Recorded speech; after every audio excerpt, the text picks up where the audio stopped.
Friends, आज की कहानी है रिश्तों की डोर भाग 5।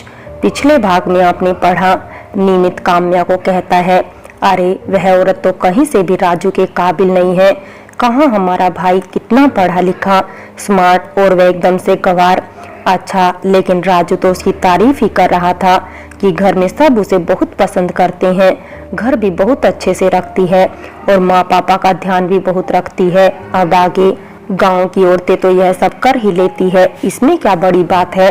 लेकिन राजू का क्या, न रंग रूप है ना आपकी तरह हाईली एजुकेटेड है, फिर एक बच्चे की माँ पहले से ही है वह। राजू ने तो मर मार के समझौता कर लिया था माँ बाप के दबाव में आकर। बेचारा मेरा भाई किसी से अपने मन की बात कह भी नहीं सकता। निमित ने काम्या से राजू के प्रति सहानुभूति का झूठा ढोंग दिखाते हुए कहा, ओ तो ये बात है। हाँ, लेकिन मुझे तो वह देखना भी पसंद नहीं करता। मैं तो सिर्फ इतना चाहती हूँ कि राजू अपनी जिंदगी में केवल एक दोस्त की जगह ही वापस दे दे मुझे, मैं उसमें भी खुश हो जाऊंगी। लेकिन काम्या के मन की भावना जानकर निमित की आंखों में चमक आ गई। उसे राजू की जिंदगी में आग लगाने का बढ़िया मौका दिख रहा था। वो फिर बोला, चिंता काहे करती हो भाभी जी, मैंने तो आपको ही भाभी माना है। आपकी इच्छा पूरी करने में मैं आपको सच्ची सलाह दूंगा, अगर आप मानो तो। कैसी सलाह? कि आप राजू को किसी भी तरह से दोबारा मिलने के लिए मनाओ। वो नहीं मानेगा। अरे भाभी जी, आप बहुत जल्दी हार मान जाती हो। औरत चाहे तो क्या नहीं कर सकती है। आप तो सिर्फ उसकी पहली पत्नी ही नहीं बल्कि दोस्त भी रही हो। एक बार मन से कोशिश तो करिए, मेरा भाई जरूर मान जाएगा। निमित के जोर देने पर काम्या उसकी बात मान जाती है। ठीक है, मैं फिर से कोशिश करती हूँ। ये हुई ना बात। हाँ भाभी जी, जब भाई मिलने के लिए मान जाए तो हमें जरूर बताना। शोर काम्या फोन कट कर देती है और निमित उधर कुटिल मुस्कान मुस्कुरा रहा होता है। उधर राजू रात को लेटा लेटा सोच विचार में मगन था। काम्या के अचानक उसके सामने आ जाने से उसका मन अशांत हो गया था। उसके सामने उसका अतीत फिर आकर खड़ा हुआ था, जिसे वह कभी याद भी नहीं करना चाहता था। ना ही मीनल के आने के बाद कभी भी उसे याद आया। वह मीनल के साथ खुश था। मीनल ने खुद राजू के आगे तन मन धन से समर्पित जो कर दिया था खुद को, वह उसकी इच्छा के विरुद्ध कुछ भी नहीं करती थी। इसीलिए ही राजू भी खुद को बदलने का पूरा प्रयास कर रहा था। उसने मीनल को कभी किसी बात के रोका टोका भी नहीं। उसकी जिंदगी में अब तक पलक ही अंतर्द्वंद का मसला थी। वो उसे अपनाना तो चाहता था, लेकिन उसका झूठा अहम बीच में आ खड़ा होता था। लेकिन आज उसके आगे उसकी जिंदगी की एक कमजोर कड़ी काम्या उसके सामने आ खड़ी हुई थी। आज उसके दिमाग में पलक का विषय नहीं बल्कि काम्या के संग बीता उसका अतीत घूमने लगा। काम्या को वह शादी से पहले जानता था। कॉलेज में दोनों साथ में पढ़ते थे। कॉलेज की वह सबसे सुंदर लड़की थी तो राजू भी कुछ कम सुंदर नहीं था।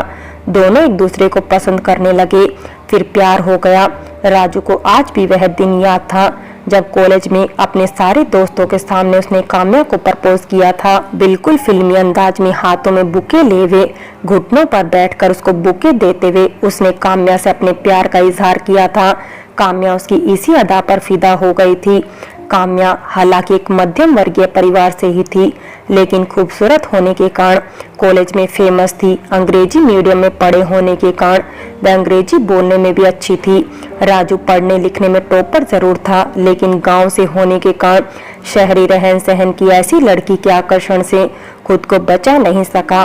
कॉलेज पूरा होते ही उसने अपने मम्मी पापा को काम्या से शादी के लिए मना लिया।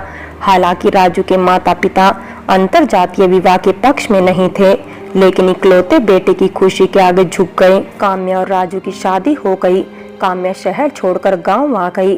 गांव के लोगों में उसे देख कानाफूसी होती थी, क्योंकि वह उनकी बहुओं की तरह घूंघट नहीं करती थी। राजू के साथ हाथों में हाथ डाले कहीं भी घूमने निकल पड़ती। शीतल देवी स्वभाव से सरल थी। वह हमेशा दूसरों के विचारों और परिस्थितियों को समझने की कोशिश करती थी। वह यह भी समझती थी कि काम्या शहर में पली बड़ी है, गांव के तौर तरीकों में बांधना उसे ठीक नहीं होगा। इसीलिए उन्होंने उसे घूंघट आदि के लिए कभी बाध्य नहीं किया।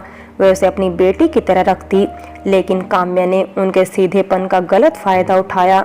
वह घर की कोई जिम्मेदारी अपने ऊपर नहीं लेना चाहती थी, किसी काम में हाथ नहीं बटाना चाहती थी।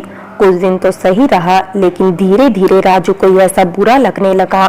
उसने काम्या को साफ कह दिया, उसे घर के कामों में माँ का हाथ बटाना ही होगा। 1-2 महीने बाद ही वो उबने लगी शादी से गांव से पीछा छुड़ाने के लिए राजू पर दबाव बनाने लगी कि वह उसे अपने साथ शहर में ही रखे। राजू की नौकरी तब नई नई ही थी, इसीलिए उसने काम्या से इंतजार करने को कह दिया, लेकिन उसमें धैर्य कहाँ था। वह अपनी समस्याएं अपने कॉलेज के एक दोस्त से फोन पर साझा करने लगी। धीरे धीरे उनमें घनिष्ठता बढ़ने लगी। अब वह जब तब उसे छुपकर मिलने को भी आने लगा। फिर एक दिन ऐसा भी आया, वह उसके साथ भाग गई। घर वालों ने उसे पूरे घर में और फिर पूरे गांव में ढूंढा, लेकिन वह कहीं भी नहीं मिली। मिलती तो तब ना जब वह वहां होती। गांव में सब तरह तरह की बातें करने लगे। शीतल जी का तो रो रो कर बुरा हाल हो चुका था। यह सब याद कर राजू की आंखें नम हो गई। वह उठकर बैठ गया और पानी पीने लगा। फिर दोबारा बीती बातों में खो गया। दोबारा लौटी करीब 1 महीने बाद, लेकिन तब तक वह राजू की नजरों से गिर चुकी थी। काम्या के घर वालों ने भी मनाने की बहुत कोशिश की, लेकिन राजू नहीं माना, क्योंकि उसे लगता था काम्या की वजह से वह अपने माता पिता के आगे भी शर्मिंदा हुआ था। उसने कुछ समय बाद काम्या को तलाक दे दिया। फिर एक दिन पंडित जी मीनल का रिश्ता लेकर आए। मीनल उसके माता पिता को पसंद आ गई। अपनी गलती का प्रायश्चित करने के लिए उसने इस बार अपने माता पिता की इच्छा से शादी करना स्वीकार कर लिया।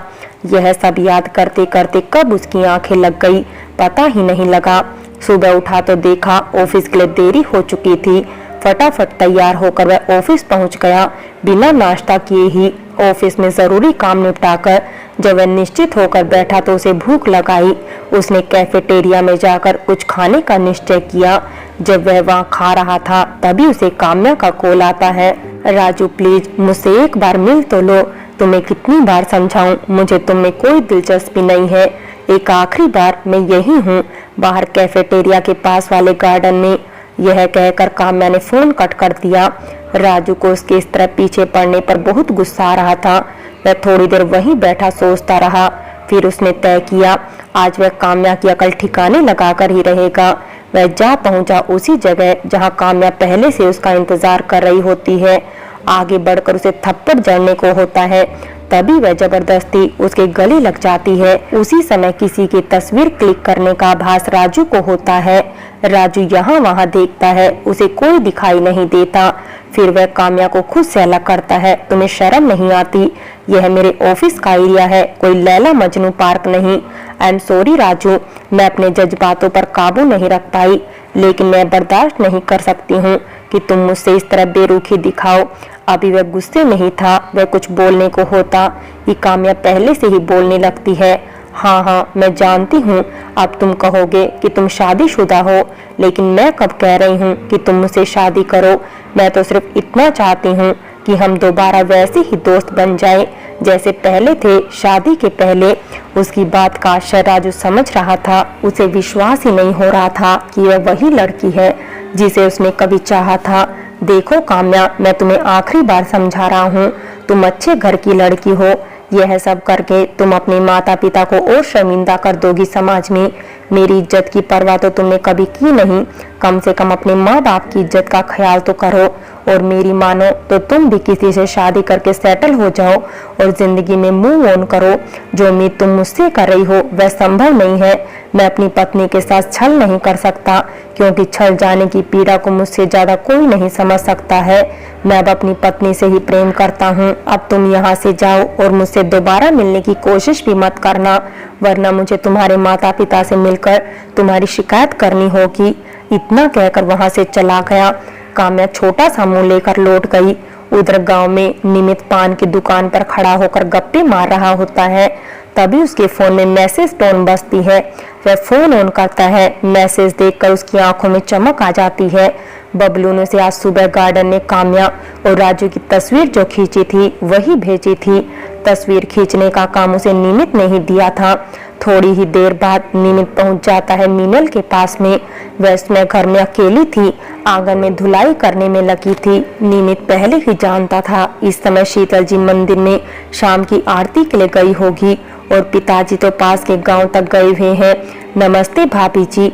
अचानक उसकी आवाज से मीनल डर जाती है और फिर संभल कर बोलती है, नमस्ते मीन भैया, कहिए कैसे आना हुआ? क्या बताए भाभी, हमसे तो कहा भी नहीं जा रहा है, जो देखा है उस पर भरोसा ही नहीं हो रहा है। क्या हुआ, साफ साफ कहिए, पहेली क्यों बुझा रहे हैं? पहेली नहीं बुझा रहे हैं भाभी, बस हिम्मत जुटा रहे हैं। राजू मेरी देवी समान भाभी के संग ऐसा करेगा, हम कभी सपने में भी नहीं सोच सकते थे। उसकी यह बात सुनते ही वह समझ गई, वह फिर कोई खुराफात दिमाग में लेकर आया है। जो कहना है कहिए। वैसे आपको हम अच्छे से जानते हैं, कितने सच्चे दोस्त हैं आप इनके। अरे भाभी, आप तो हमें ही सुनाने लगी।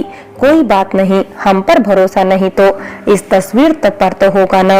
यह कहकर उसने मोबाइल आगे करके तस्वीर दिखाइए, जिसे देख मीनल की आंखें आश्चर्य से फैल गई। फोटो देखे एक बार को वह असहज तो हुई थी, लेकिन नियमित पर वह भरोसा नहीं कर सकती थी। फिर उसने पूछा, यह कौन है? क्या भाभी जी, आप राजू भाई की पहली पत्नी को नहीं पहचानती? सच में बड़ी भोली हैं आप। जाइए अपने घर में खंगालिए, कोई ना कोई तस्वीर इनकी मिल ही जाएगी। अब मीनल बिल्कुल चुप थी, फिर कुछ सोचकर बोली, माना बहुत पढ़ी लिखी नहीं हूँ, लेकिन फिर भी इस दुनिया में हूँ तो इतना तो जानती हूँ कि ऐसी तस्वीरें आजकल बनाना बहुत आसान है। आप अपने दोस्त से दुश्मनी निकालने के लिए इतना गिर गए। छी, लो भाई, मैं क्यों करूंगा यह सब? मुझे क्या राजू की लाइफ से लेना देना?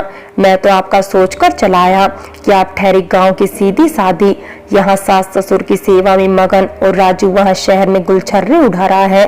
खैर कोई नहीं, नहीं भरोसा करना है तो मत करो। फिर भी मैं यह फोटो आपके मोबाइल पर भेज रहा हूँ, चेक करवा लेना असली है या फिर नकली।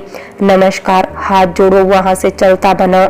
मीनल अपने कमरे में मोबाइल में उसी तस्वीर को देखी जा रही थी। उसका हाथ कांप रहा था। वह जानती थी इसमें निमित की कोई ना कोई चाल हो सकती है।